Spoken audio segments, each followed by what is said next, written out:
मेरी एक शायरी, बस हथकड़ी का इंतज़ाम ना हुआ। उसकी साजिश को मुझे समझना था, उसकी साजिश को मुझे समझना था, उसके नज़रों के तीर से मुझे बचना था। उसकी नज़रों का वार सह सह कर मैंने अपनी ज़िंदगी को बर्बाद किया, मगर उसकी नज़रों को हथियार मानने से, उसको मेरा गुनहगार मानने से सारी अदालत ने इनकार किया। करीब आकर मुझे वो बहलाता फुसलाता रहा, छूकर मुझे वो अपने जाल में फंसाता रहा।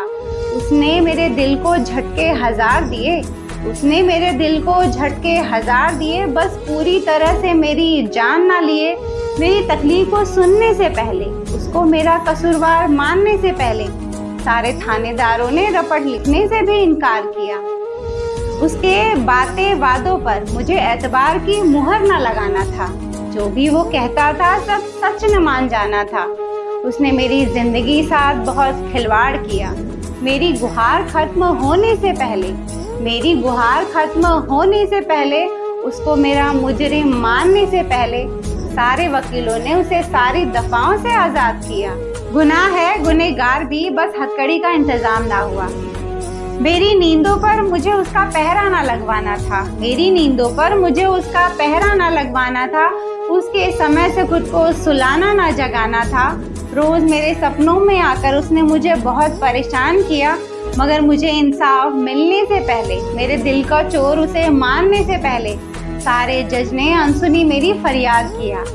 उसे धोखा देने का मौका ना दिलवाना था, उसे धोखा देने का मौका ना दिलवाना था। कुछ अपने दिमाग की बात पर भी गौर फरमाना था। मैं इंसाफ के रखवालों सामने चीखता चिल्लाता रहा। उसके बेफाई का जहर पीकर मैं जिंदा लाश हुआ, मगर उसे हवालात ले जाने को कोई ना तैयार हुआ। गुनाह है गुनहगार भी, बस हथकड़ी का इंतज़ाम ना हुआ।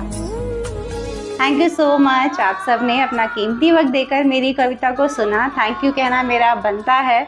और अगर आप सबको मेरी ये कविता अच्छी लगी हो तो मेरे ये वीडियो के ठीक नीचे एक सब्सक्राइब बटन आएगा रेड कलर का, उसे दबा दीजिए ताकि मेरा हर नया वीडियो आप तक आसानी से पहुंच सके और मैं आप सबके दिलों तक भी आसानी से पहुंच सकूं। तो आज की मेरी कविता का शीर्षक है, बस हथकड़ी का इंतज़ाम ना हुआ। देखिए, जिनका भी दिल टूटता है ना, तो एक्चुअली ये मन कहता है हमारा, ये दिल कहता है हमारे कि उसको सज़ा मिलनी चाहिए। क्यों मिलनी चाहिए, ऐसा क्यों हमारा दिल कहता है? क्योंकि हम ये सोचते हैं कि उसने मेरे साथ जैसे खिलवाड़ किया, मेरे इमोशंस के साथ उसने खेला, वैसे वो किसी और के साथ ना करे। तो इसलिए हमारा दिल ये कहता है कि उसको पनिशमेंट मिले, ताकि वो नेक्स्ट टाइम किसी और लड़का या लड़की को अपने प्यार के जाल में ना फंसाए। और देखिए, जब हमारा दिल टूटता है ना, तो ये सारी दुनिया सच में अच्छी नहीं लगती है। चुप रहने का मन होता है, सबसे अलग रहने का मन होता है, कहीं अकेले कोने में पड़े रहो, किसी से बातचीत ना करो, ऐसा फील होता है हमें। और ये आप सभी ने भी एक्सपीरियंस किया होगा। दिल टूटता है, देखिए जिसने तोड़ा वो तो बड़े आराम से मूव ऑन कर जाता है, लेकिन जिसका दिल टूटा है उस बेचारों को वक्त लगता है फिर उस चीज़ से बाहर निकलने के लिए, उस सदमे से बाहर निकलने के लिए, उस दर्द से खुद को बाहर निकालने के लिए। तो समय उसको लग जाता है, वो एकदम झटपट मूव ऑन नहीं कर पाता है। और जिसने नहीं किया, ये तो फैक्ट है कि प्यार तो उसी ने ही किया है जो आज भी आपको याद कर रहा है। जो भूल चुका है उसने तो प्यार कभी किया ही नहीं। वो सिर्फ आपके साथ अपना टाइम पास कर रहा था, आपको इस्तेमाल कर रहा था। और इस्तेमाल मत होने दीजिए, ये हमारे हाथ में होता है। देखिए कि आप अपना इस्तेमाल होने देना चाहते हैं या नहीं। ऐसा तो बिल्कुल भी नहीं है कि एकदम से प्यार हो जाए, क्योंकि कोई भी फीलिंग्स एकदम से स्ट्रॉन्ग नहीं होती है।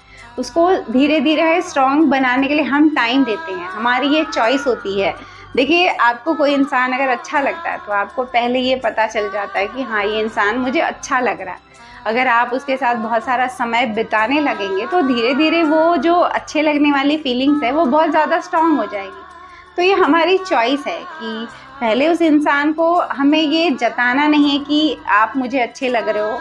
आपको अच्छा लग रहा है, उस फीलिंग्स को दबाए रखिए। फ़िलहाल उस इंसान को समझने की कोशिश में लग जाइए कि वो इंसान एक्चुअली है कैसा, क्योंकि फ्यूचर में आप उसको बहुत इम्पॉर्टेंट प्लेस देने वाले हो अपने दिल में। तो ज़रूरी है कि अगर फीलिंग्स आ गई है तो आप थोड़ा सा रुक जाइए, थोड़ा सा खुद को ठहरा दीजिए और तब ये जांचना शुरू करिए कि एक्चुअली वो बंदा कैसा है।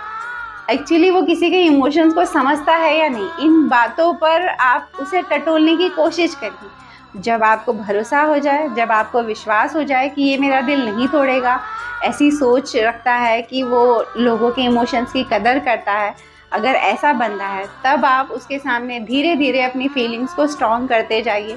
अगर आप सोच समझ कर चलेंगे प्यार में तो इतनी तकलीफ़ तो हमें नहीं झेलनी होती है।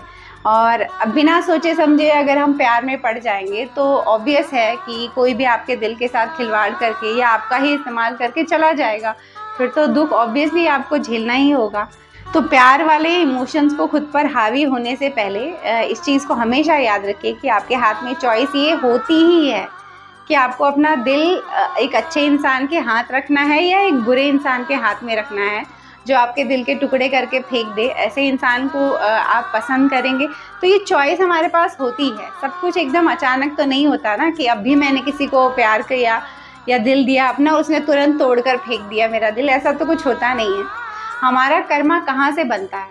आपको क्या, लोगों का सवाल होता है कि जब सब कुछ लिखा है तो हम कर क्या रहे हैं? देखिए, आप जो कर रहे हैं वो चॉइस कर रहे हैं कि मुझे क्या करना है। आपके पास जब आप ये सोचते हो ना तो बहुत सारे रास्ते होते हैं, उसमें से आप जो रास्ता चुनोगे वही फल आपके सामने आना है। तो बहुत सिंपल सा ये लॉजिक है। हमें लगता है हमारे पास चॉइस नहीं होती, लेकिन मुझे लगता है हम दिन भर में सैकड़ों डिसीजन लेते हैं। जागने से लेके सोने तक हम बहुत सारे फैसले करते हैं। आप खुद सोच कर देखिए, आप जिस वक्त उठने का फैसला करते हो सबसे पहली चॉइस तो हमारी यही होती है कि हमें सुबह कब उठना है, और रात को सोना कब है, ये हमारी सबसे लास्ट चॉइस होती है। और सोते वक्त आप अपने दिमाग में क्या बातें भर रहे हैं। तो बहुत सारे डिसीजन हम करते हैं। तो प्यार तो बहुत ही इंपॉर्टेंट डिसीजन है, तो उसको तो सोच समझ कर ऑब्वियसली हमें करना चाहिए। भले आपको दुख मिले, दर्द मिले, आपके सोचने समझने के बाद भी तब इतना बुरा नहीं लगता है। ऐसे लगता है कि हाँ, मैंने तो बहुत समझदारी दिखाई थी। कहने को लोग ये भी कहते हैं कि प्यार को सोच समझ कर क्या करना है। देखिए, प्यार को बिल्कुल आप सोच समझ कर नहीं करोगे, लेकिन प्यार को बहुत आगे तक बढ़ाना है ये तो आप सोच समझ कर ही करोगे ना, या फिर बहुत शॉर्ट टर्म में ख़त्म करना है ये भी आप सोच कर ही करोगे ना। तो मैं यही कह रही हूँ, ठीक है, कोई इंसान अगर आपको अचानक से पसंद आ गया या लव एट फर्स्ट साइट वाली बात आ गई कि देखते ही पसंद आ गया, तो आपको अपनी फीलिंग्स को जाहिर करने से पहले उस इंसान को समझने की दौड़ में लग जाना चाहिए। जब भरोसा हो जाए कि वो आपके इमोशंस का मजाक नहीं बनाएगा, वो आपका इस्तेमाल नहीं करेगा, अपना टाइम पास नहीं बनाएगा आपको, तब आप उससे अपनी फीलिंग्स को कहिए और फिर आपको उतनी दुख तकलीफ़ को नहीं झेलना पड़ेगा। थोड़ी समझदारी देखिए हर रिश्ते में दिखानी होती है। अगर आप अपनी लाइफ में दुख नहीं चाहते हो, दर्द नहीं चाहते हो, तो ऑब्वियसली हमें समझदारी तो दिखानी ही होगी। और जब मेरे वीडियो में ये बातों का सेशन चलता है ना, तो मुझे एक्चुअली बहुत अच्छा लगता है, क्योंकि जो सामने कैमरा है ना, अब उसको मैंने अपना दोस्त मान लिया है। मुझे नहीं पता इस कैमरे के पीछे सैकड़ों, हज़ारों, लाखों कितने लोग मुझे देख रहे हैं, मुझे नहीं पता होता, बट मैंने इस कैमरे से ही दोस्ती कर ली है। तो मैं अब उससे बातें करती हूँ और उसको अपना एक दोस्त मान लिया है। तो जो भी मेरे मन में बातें आती हैं मैं उसके साथ शेयर करती हूँ। मैं तो हमेशा आप सभी को भी कहती हूँ कि कमेंट करिए और मुझे भी अपनी बातें शेयर करिए। मैं आप सबकी बातें सुनकर, अगर मुझे जिनकी बातें लगी कि ये वीडियो में उनकी बातों का जिक्र करना चाहिए, तो मैं बिल्कुल आपकी बातें अपने वीडियो में सुनाऊंगी भी सबको, और उस टॉपिक पर हम बातचीत भी करेंगे हर कविता के बाद में। मेरी हर कविता के बाद जब ये बातों का सिलसिला आएगा तो मैं आप सबकी कमेंट पर भी बातें ज़रूर करूँगी। और आप सभी मुझे कमेंट करके बताइए कि आप लोगों को भी कभी ये लगा कि नहीं कि जिसने आपका दिल तोड़ा है उसको सज़ा मिलनी चाहिए या नहीं। मैंने ये सोचा, इसलिए अपनी शायरी या कविता के ज़रिए आप सबको ये सुनाया वीडियो बनाकर। चलती हूँ, एक और नए वीडियो में आप सबसे मेरी मुलाकात रहेगी। तब तक उसकी हर बात पर गौर फरमाते रहिएगा। किसकी? इसकी।